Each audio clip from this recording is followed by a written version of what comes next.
Today, my wife and I are visiting Colonial Williamsburg, an amazing living history museum in Virginia that tells the early part of America's enduring story. Come along with me and my wife as we explore a history buff's paradise. That's coming up next.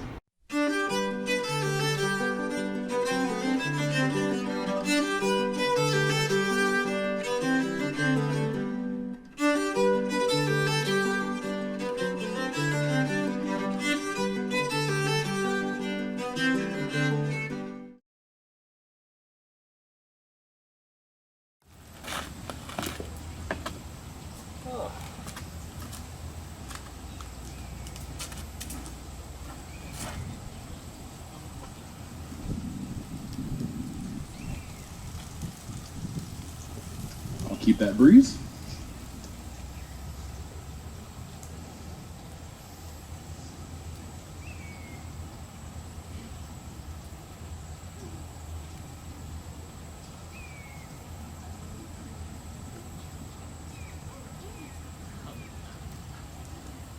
Is it straight? Thank you.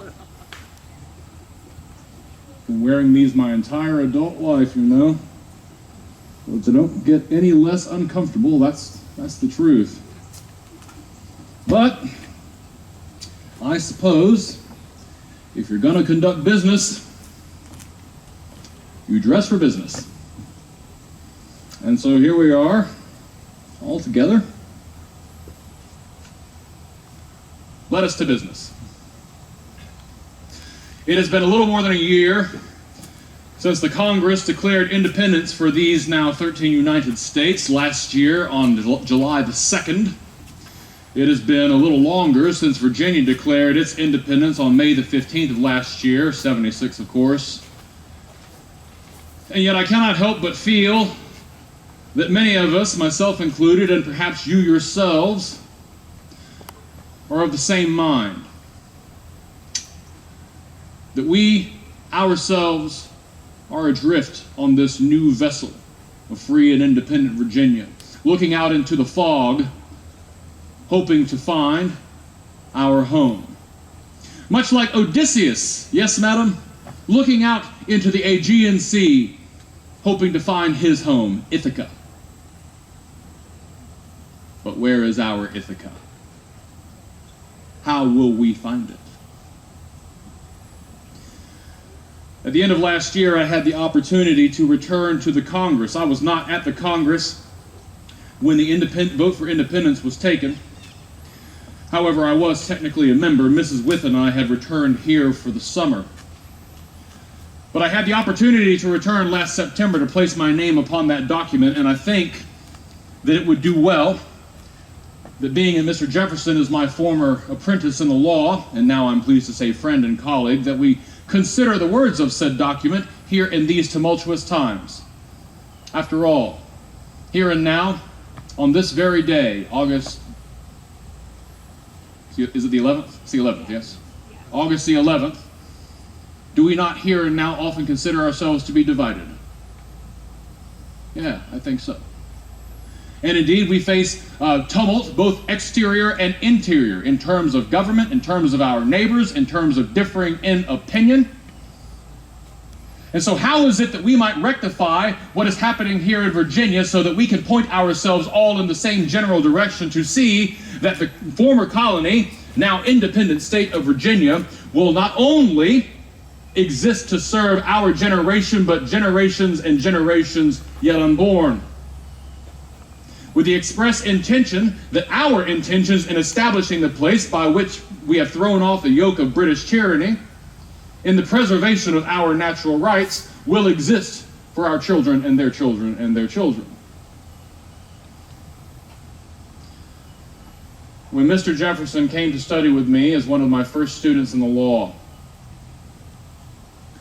I regaled unto him the story of one of the ancients, a gentleman with whom you might be somewhat familiar, a man by the name of Cincinnatus. Are you familiar with him? You might know him better as Cincinnatus. In the 500s BC, Cincinnatus was called upon by his fellow Romans to take up the crown of dictator, that he might defend Rome against a tumult from within. And indeed, he took upon this crown of dictator, and was successful in his endeavor.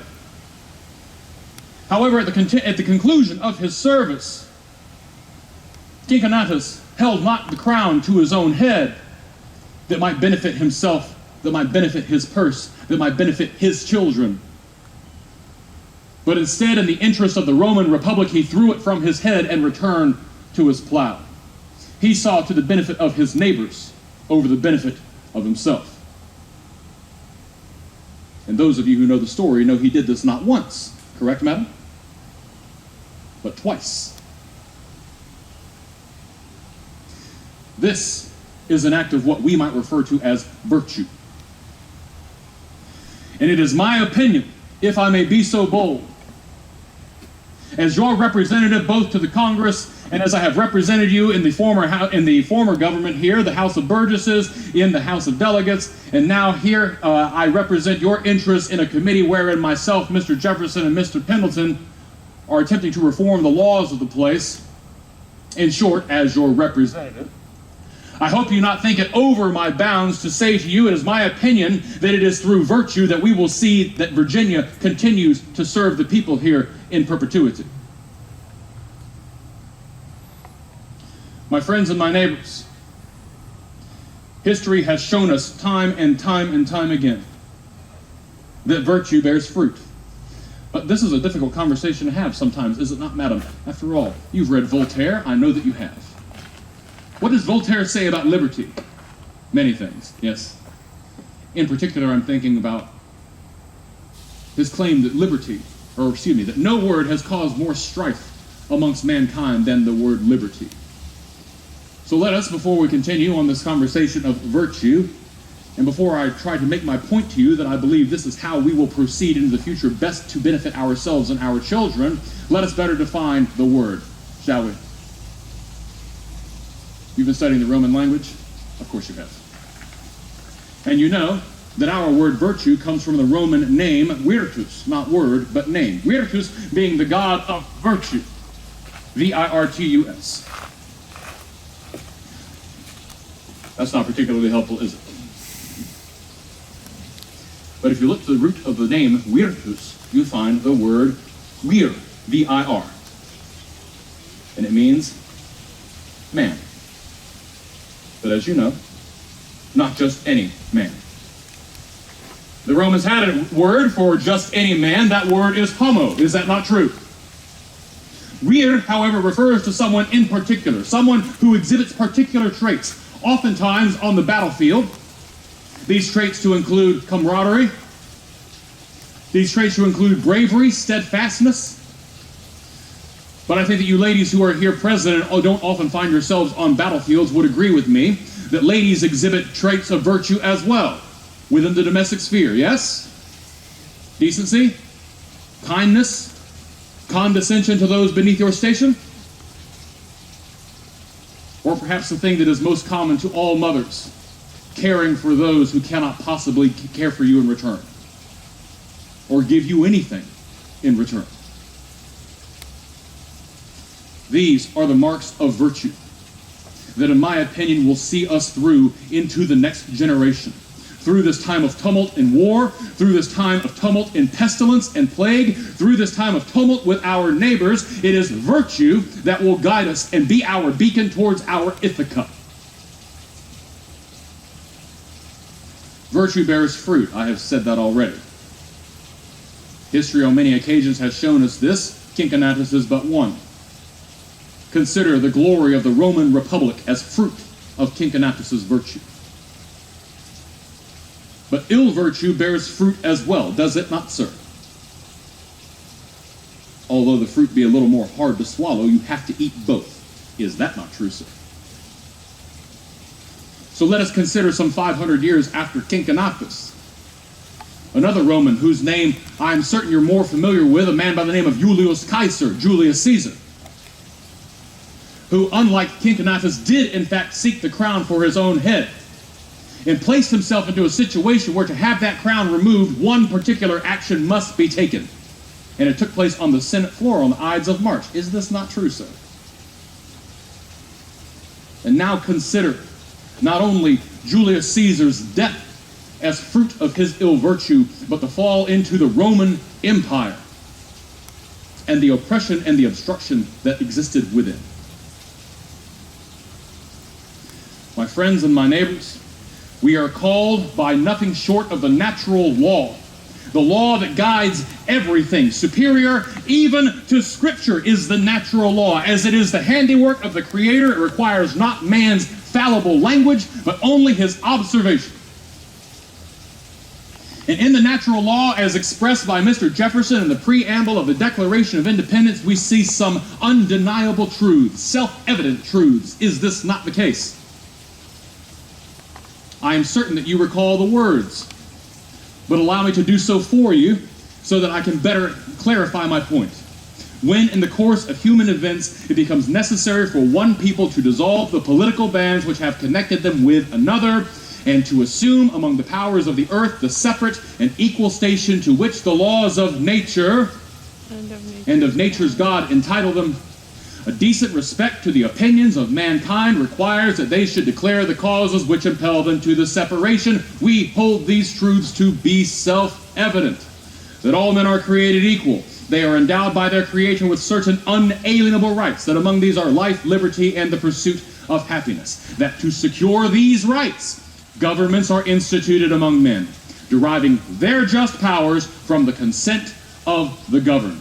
And that when any form of government becomes destructive to these ends, it is the right of the people to alter or to abolish it and to institute new government, laying its foundations on such principles and organizing its powers in such form as to them shall seem most likely to affect their safety and happiness.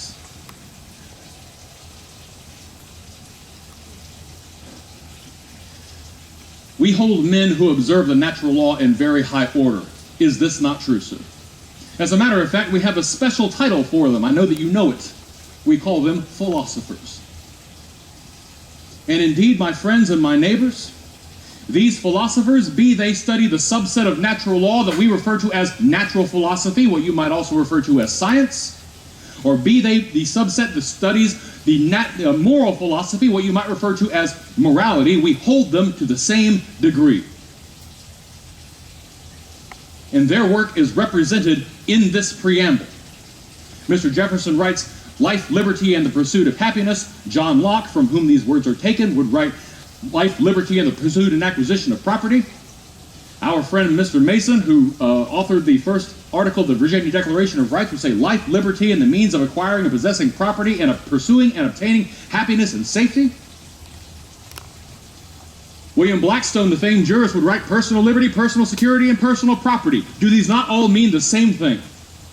Do these not all point to the same star, to the same beacon that is placed for us in natural law? My friends and my neighbors, our responsibility now is within this republic. And in a republic, we hold more responsibility than we did 10 years ago under a monarchy.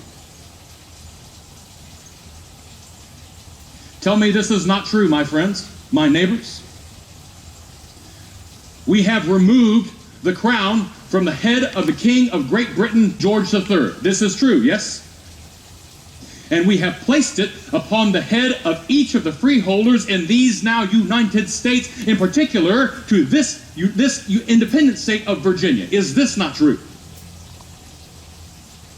And yet, by our own miracle of loaves and fishes, sir, is it not also true that though we have divided this crown some 200,000 times over to place upon the heads of the freeholders of Virginia, it bears the same weight for each individual as it did on the crown or the head of Great Britain?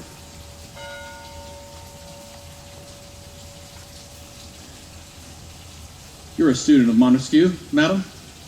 I know this to be true. Montesquieu says in his seminal work, The Spirit of the Laws, one of, I think, the most important quotes of our age. He states that in an absolute tyranny, only one man must practice virtue. Well, in an absolute tyranny, only one man has power. In an aristocracy where the nobles have power, only a few must practice virtue. But in a democracy, or in our case now, a democratic republic, who is responsible for practicing virtue? Thank you, madam. I appreciate your answer. Your neighbors seem hesitant to give it. She says, everyone. I appreciate your answer, but if I might modify it slightly, madam. Here in this new republic, my friends and neighbors, if we are asking ourselves who is responsible for practicing virtue in this democratic republic, the answer is not everyone, but rather the answer can only be me. Where does the crown now rest? On my head, on my head, on my head, on my head.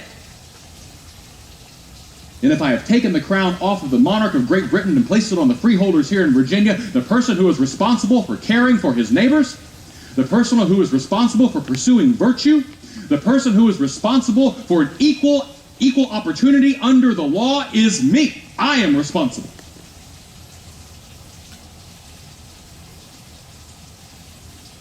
Because, gentlemen, if I refuse to acknowledge my duty to the Republic, how can I hold myself in virtue? How can I call this a place of liberty if I see an unequal application of the law for my neighbors, no matter who they might be, and do nothing?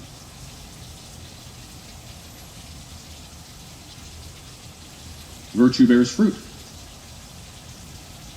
but ill virtue does the same. Today is the 11th of August.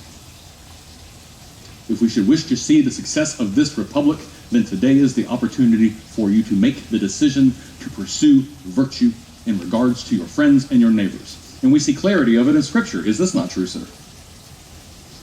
It's a lawyer, I'm sorry to say, who approaches Christ to try and trick him. You know the story? A lawyer approaches Christ to try and trick him and says, what is the greatest of the commandments? And Christ replies, how? To love the Lord your God with all your heart and all your mind and all your strength. But, a very important point here, he continues. We often overlook this point. He continues, unprompted, to say the second greatest commandment is to love your neighbor as you love yourself. And then continues, is this not true? Unprompted, to say all of the law and the prophets hang upon these two commandments. This is an important phrase to consider, I think. Oftentimes, when we look at this, people will say, well, he is referring to the Judaic law. But if he says all of the law, he must also be considering the law of everything. If all of the law and the prophets hang upon these two commandments, my friends and neighbors, our first duty is to our neighbors. Above ourselves. There are many men, is this not true, sir, who will stand on this bench here and proclaim their rights to you. But there are significantly fewer men who will stand on the very same bench and proclaim that they must defend their neighbor's rights with the same vigor as their own.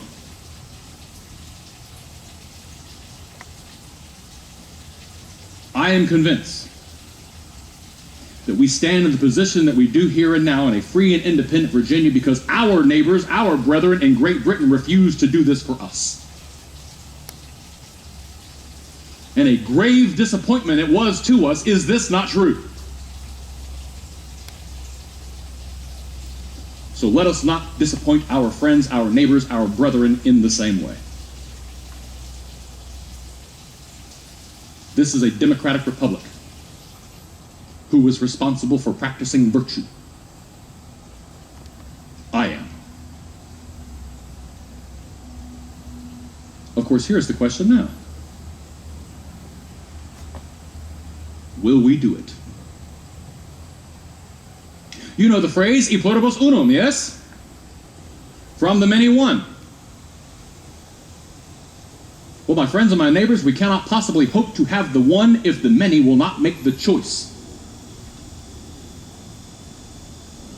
Now is your opportunity to make that choice and point our ship towards Ithaca.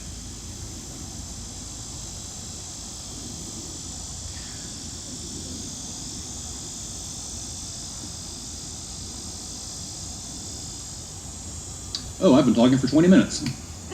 I didn't intend that. Excuse me. I am somewhat a professor, I suppose, aren't I? You know, my friends and neighbors, I don't wish to keep you out in the heat over long. But I cannot help but think that there might be some question as to how we might proceed, or about some of the things that I've said. And so if this is the case, my friends and neighbors, I should wish to give you the opportunity to ask it of me. And so what I will do here and now, my friends, is I will quit this stage here and make my way to the top of the hill. If you should like to speak with me there, I would be happy to be your humble and obedient servant and answer whatever questions you might have. But not as to hold you over long, which I sometimes will do. I don't mean to hold you if you do not have intent to stay. And so I'll bid you a good afternoon. My friends and neighbors, I hope that this has been of a benefit to you. And until we meet again, I remain your humble and obedient, etc., etc., etc. George Wythe. Well, that's a wrap for this Colonial Williamsburg video. I hope you really enjoyed it, getting to see another part of this amazing living history museum. If you like this sort of stuff, check out my other videos. Check out colonialwilliamsburg.org to plan your own visit here, because it's so much cooler in real life than it is on film. Till next time, this is History Buff, TN Photobug signing out, and I'm having a blast with the past.